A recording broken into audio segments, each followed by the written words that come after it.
Let's take a look at how to keep your space warm in the winter and cool in the summer with all types of insulation, right here on How To Anything.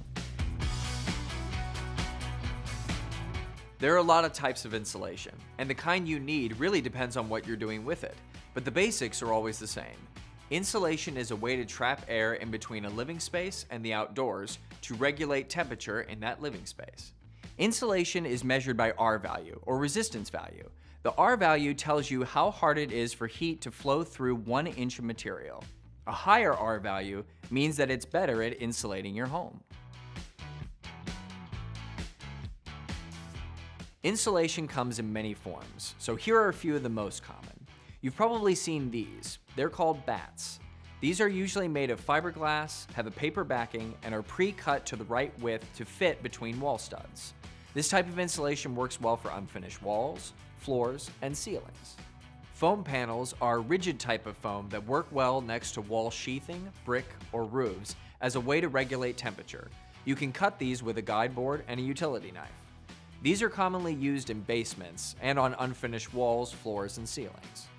This type is usually installed by using nails with large washers to hold the panels in place or with a special adhesive.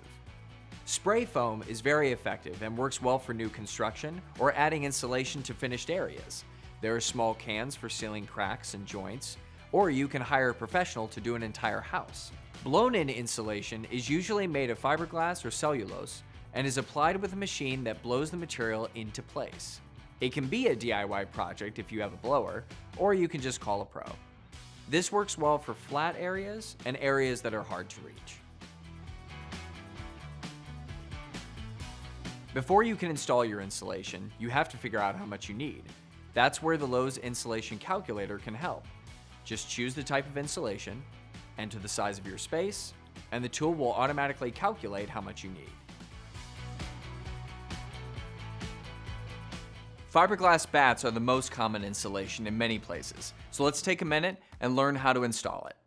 Fiberglass can irritate your skin and lungs, so wear long sleeves, a mask, and gloves anytime you're handling insulation. To cut a fiberglass bat to length, place the insulation paper side up on some plywood or a board. Then place another board on the paper and push it down. Cut it with a utility knife. To install the insulation, put your bat into place.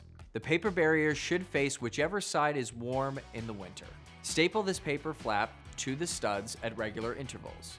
Now we can add some drywall and the wall is complete. Choosing the right insulation will keep you warm in the winter, cool in the summer, and comfortable all year round.